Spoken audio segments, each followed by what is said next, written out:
Hello friends, இன்றைக்கி நம்ம பார்க்க போகிறது பானுன்னு சொல்லிட்டு ஒரு பிராண்டோட பானு சயின்டிஃபிக் இன்ஸ்ட்ருமெண்ட். இவங்களோட பிராண்டோட எடிஸ்டன்ஸ் சொல்லிட்டு ஒரு பேசிக் மாடல். இது பேர் ஹவருக்கு வந்து 4 லிட்டர் அவுட்புட் கொடுக்கும்.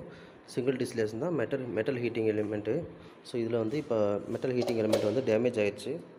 ஸோ அதனால் இந்த யூனிட் இப்போ மாற்ற போகிறோம். ஸோ இது ஃபஸ்ட்டு டிஸ்மேண்ட்லிங் பண்ணி அதுக்கப்புறம் இன்னொரு புது ஹீட்டர் வாங்கிட்டு வந்தாச்சு. ஸோ அந்த ஹீட்டர் எப்படி பண்ணுறதுன்னு பார்த்துருவோம். ஸோ ஃபஸ்ட்டு பார்த்தீங்கன்னா இதனோட டியூப்பிங் இருக்குது இல்லைங்களா. ஸோ அந்த யூனிட்டை வந்து வாஷ் பண்ணணும்னு நினச்சிங்க அப்படின்னா இந்த டியூபிங் யூனிட் எல்லாத்தையும் கழட்டிக்கலாம், ரொம்ப பெஸ்ட்டு. ஏன்னா இது ஹீட்டிங் யூனிட்டை மாட்டினதுக்கப்புறம் மறுபடியும் ஈஸியாக ஃபிக்ஸ் பண்ணிக்கலாம். ஸோ அதனால் டியூபிங் யூனிட்டை மறுபடியும் டிஸ்கனெக்ட் பண்ணிவிடுங்க. ஸோ அதுக்கு அடுத்தது இதுதான் ஆக்சுவலி கண்டென்சர் யூனிட்டு. ஸோ இந்த கண்டென்சர் யூனிட்டை தண்ணி எடுத்து பத்திரம் வச்சுக்கோங்க, ஓகேங்களா. ஸோ அதுக்கப்புறம் பார்த்தீங்கன்னா ஆக்சுவலி இதனோட சப்போர்ட்டை தான் அந்த கண்டென்சர் யூனிட் நிற்கிது. வித்து ப்ரொடியூஸ் ஆகி வர ஸ்டீமும் வந்துட்டு வெளியில் போகாமல் அந்த கண்டென்சர் வழியாக உள்ளே போய்ட்டு மறுபடியும் வாட்டராக வெளியில் வரதுக்கு அதான் யூஸ் ஆகுது. ஸோ இந்த ரப்பர் மிஸ் பண்ணிடக்கூடாது. இது அதே போல் இதனோட சேஃப்டி டிஸ்டன்ஸாக இந்த ஒரு லெவலில் இது இருக்கணும். ஸோ அதுக்கப்புறம் பார்த்திங்கன்னா இந்த பழைய யூனிட்டை கழட்டுறது பார்த்திங்கன்னா ஃபஸ்ட்டு வந்துட்டு இந்த 3 ஸ்க்ரூ இருக்குது பார்த்திங்களா, 1 2 அதே போல் பாட்டமில் 1 இருக்கும். ஸோ ஆக்சுவலி நான் ஏற்கனவே கழட்டிட்டேன், நான் வீடியோக்காக மறுபடியும் போடுறேன். ஸோ இப்போ என்ன பண்ணி இந்த 3 ஸ்க்ரூவையும் கழட்டணும். 1 2. ஸோ 2 கழட்டினதுக்கப்புறம் 3 ஸ்க்ரூவையும் கழட்டினதுக்கப்புறம் என்ன பண்ணிது வந்து இந்த யூனிட் இப்போ ஃபுல்லாக இப்படி வெளியே வந்துடும். இழுத்தாலே போதும், வெளியே வந்துடும், ஈஸியாக வந்துடும், ஓகேங்களா. ஸோ இப்போ பழைய யூனிட்டை ப்ளேஸ் பண்ணிவிட்டு புது யூனிட்டை மாட்டும் போது பழைய யூனிட்டில் இருக்கிற இந்த ரப்பர் ஒன்று ரொம்ப முக்கியமான விஷயம். பழைய யூனிட்டில் இருந்து இந்த ரப்பர் இவங்க வந்து கம்பெனிக்காரங்க புதுசாக கொடுக்கும்போது 3 போல்ட்டும் இந்த ஒரு ஹீட்டிங் எலிமெண்ட்டு வித் வயரோட இந்த வயர் கனெக்ஷனோட மட்டும் தான் கொடுப்பாங்க, வேறு எதுவும் தரமாட்டாங்க. ஸோ அதனால் பழைய பொருளை எதுவுமே முடிஞ்ச அளவுக்கு டேமேஜ் பண்ணாதீங்க. ஸோ இப்போ அதில் பழைய யூனிட்லேருந்து இந்த ரப்பர் சேஃப்டி ரப்பர் எடுத்திருக்கேன். ஸோ இந்த ரப்பரோடு வச்சுட்டு ஸோ இந்த மாதிரி கரெக்டாக இந்த ஹோல்ஸ்க்கு வர மாதிரி வச்சுட்டு இனிஷியலாக என்ன பண்ணேன்னா இந்த யூனிட்டை முடிஞ்சளவுக்கு சுத்தமாக டிஸ்மேண்ட்லிங் பண்ணிட்டோம்னா ஃபஸ்ட்டு இது ப்ளேஸ் பண்ணக்கூடியது பார்த்திங்கன்னா இந்த மெட்டல் கிளாம்ப் தான். ஸோ இந்த கிளாம்பை ஃபஸ்ட்டு இந்த பொசிஷனில் போட்டுக்கணும். ஸோ போல்ட் நட்டு போடுற இது வந்து அவுட் சைட்லேயும் இந்த ரிங்கை வந்து இன்னரில் வர மாதிரி போட்டுக்கணும். ஸோ அதுக்கடுத்து இந்த ஒரு பிளாஸ்டிக்கில் ஒரு கிரிப்பு ஒன்று கொடுத்துருப்பாங்க. ஸோ இந்த கிரிப்பையும் உள்ளே போட்டுக்கணும். ஸோ இதெல்லாம் போட்டிங்கன்னா தான் உங்களுக்கு கரெக்டாக இந்த இடத்துல ஒரு ஸ்டெப்பு கொடுத்துருப்பாங்க, இது கரெக்டாக உள்ளே வந்து உட்காரும், பார்த்திங்கன்னா தெரியும், ஓகேங்களா. ஸோ அதனால் கரெக்டாக அந்த ஸ்டெப்பில் போய் உட்காரும். ஒரு 3 லாக் கொடுத்துருப்பாங்க, அந்த லாக்லேயும் அது கரெக்டாக உட்காரும். ஸோ இது போட்டு முடிச்சதுக்கப்புறம் இந்த மெட்டல் ஹீட்டரை ஜஸ்ட் அப்படியே உள்ளே இன்சர்ட் பண்ண வேண்டியது தான்,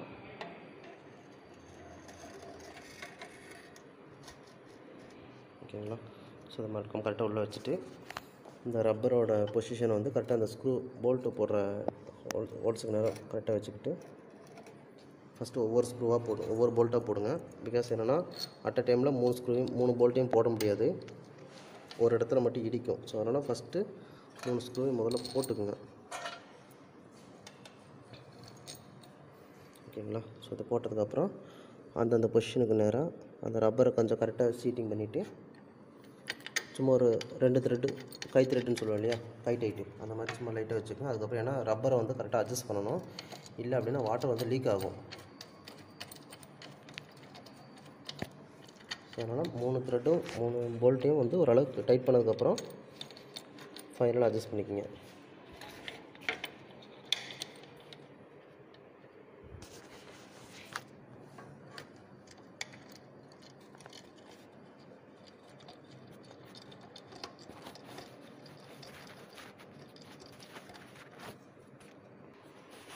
ஸோ இப்போ பார்த்தீங்கன்னா தெரியும், நான் ஓரளவுக்கு ஹீட் வந்து அசையாத அளவுக்கு கை டைட் மட்டும் தான் வச்சுருக்கேன், இன்னும் ஸ்பேனர் யூஸ் பண்ணல. ஸோ 3 போல்ட்டும் போட்டாச்சு, 1 2 3 போல்ட்டும் போட்டாச்சு. அதுக்கப்புறம் ஒரு வேளை உங்களுக்கு பொசிஷன் ஏதாவது மாற்றணும்னு நினச்சிங்கனாலும் இதே வயர் வந்து பத்தாமல் இருக்கும். ஸோ அதனால் இதெல்லாம் இது மாதிரி பொசிஷன் லைட்டாக அட்ஜஸ்ட் பண்ணணும்னு நினச்சிங்கனாலும் அந்த ஒர்க்கெல்லாம் முடிச்சதுக்கப்புறம் ஃபைனலாக வந்து நீங்கள் டைட் பண்ணலாம். ஸோ அதே போல் உங்களுக்கு ஸ்பேனர் கரெக்டாக போகிற கண்டிஷனுக்கு வர அளவாக நீங்கள் இந்த பொசிஷனை மாற்றிக்கணும். ஏன்னா ஒரு சில நேரம் கீழே போயிடுச்சு அப்படின்னா நீங்கள் ஸ்பேனர் போட்டு டைட் பண்ணுறதுக்கு உங்களுக்கு நல்லா வசதியாக இருக்காது. ஸோ அதனால் 3 போல்ட்டையும் வந்து ஈஸியாக டைட் பண்ணக்கூடியதாகவும் இந்த வயர் வந்து முடிஞ்சளவுக்கு பேனல் பேக் சைடில் இருக்கிற மாதிரியும் பார்த்துக்கோங்க. ஏன்னா ஃப்ரண்ட்டில் இருந்து அப்படின்னா வயரும் பத்தாது, ரொம்ப ப்ளக் பாயிண்டில் போடும்போது உங்களுக்கு ஒரு மாதிரி பெண்ட் ஆகி நிற்கும். ஸோ அப்போ இந்த இடத்துல வந்து உங்களுக்கு அடிக்கடி டேமேஜ் ஆக வாய்ப்பு இருக்குது. ஸோ அது முடிஞ்ச அளவுக்கு சுவிட்ச் போர்டை பார்த்த மாதிரி, சுவிட்ச் போர்டினோட டைரெக்ஷனுக்கு இருக்கிற மாதிரி முடிஞ்ச அளவுக்கு பார்த்துக்குங்க. ஓகேவா? ஸோ இப்போ வந்துட்டு ஸ்பேனர் பார்த்தீங்கன்னா நம்பர் 10. ஸோ அந்த 10 ஸ்பேனர் வச்சு ஈவனாக கொடுக்கணும். இங்கே ஒரு த்ரெட்டுனா இங்கே ஒரு த்ரெட் இன்க்ரீஸ் பண்ணணும். அதே போல் மூணு இடத்துலையும் சேமாக கொடுக்கணும். நீங்கள் ஒரு பக்கம் மட்டும் பண்ணிங்க அப்படின்னா ஒன் சைடாக நிற்கும்.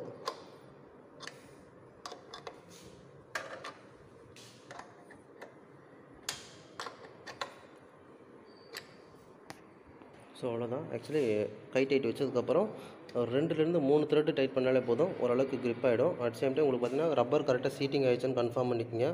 அது எப்படின்னா இப்போ உங்களுக்கு பார்த்தீங்கன்னா தெரியும், இந்த ஹோல்ஸ் வந்து கரெக்டாக போல்ட்டு கூட டச் பண்ணாமல் இருக்கிற மாதிரி கொஞ்சம் பார்த்துக்குங்க. ஸோ இதில் பார்த்தீங்கன்னா கரெக்டாக இருக்குது. ஸோ இந்த பக்கமும் கரெக்டாக இருக்குது.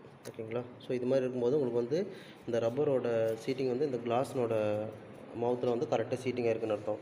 அட் சேம் டைம் உங்களுக்கு லைட்டு இந்த மாதிரி லைட்டாக கொஞ்சம் ஃப்ளாட்டாக இருந்து கொஞ்சம் வெளியில் வந்திருக்கும். அப்படி வந்ததுனாலே அந்த இடத்துல நல்லா டைட்டு கரெக்டாக இருக்குன்னு அர்த்தம். ஓகேங்களா? ஸோ இதை முடிச்சதுக்கப்புறம் பார்த்தீங்கன்னா கண்டென்சர் யூனிட்டு வெளியே எடுத்து போட்டுக்கலாம்.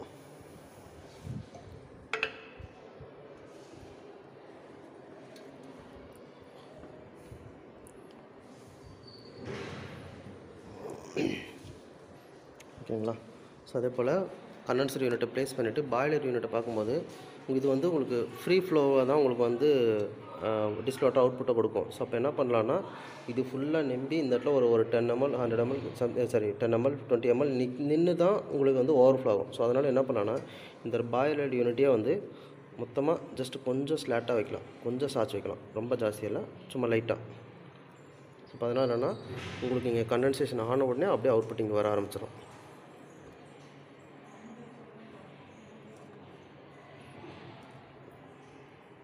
ஓகேங்களா? ஸோ கரெக்டாக ஜஸ்ட் இங்கே கண்டென்சேஷன் ஆன உடனே அவுட்புட் அப்படியே இங்கே வெளியே வர ஆரம்பிச்சிடும். ஸோ அதே போல் இதுக்கு யூஸ் பண்ணுற டியூப்பெல்லாம் பார்த்தீங்கன்னா முடிஞ்ச அளவுக்கு சிலிக்கான் டியூப்னு சொல்லுவோம், அந்த மாதிரி டியூப்பு யூஸ் பண்ணுங்கள். அந்த மாதிரி பிவிசி டியூப்பெல்லாம் போட்டிங்க என்ன ஆகுனா இது வர்ற தண்ணி வந்து கொஞ்சம் ஹாட்டாக தான் வரும். ஸோ இங்கே பார்த்தீங்கன்னா தெரியும். ஸோ இது போல் பெண்ட் ஆகி நிற்கிது பாருங்கள்.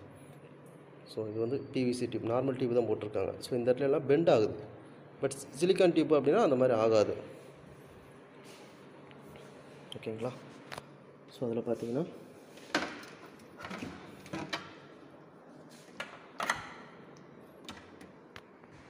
ஸோ அதே போல் கண்டென்சருக்குடைய வாட்டர் இன்லெட் பார்த்தீங்கன்னா எப்போவுமே any type of brand any type of கண்டென்சராக இருந்தாலும் இன்ஸ்ட்ருமெண்ட்டோட கீழே பாட்டமில் கொடுங்க.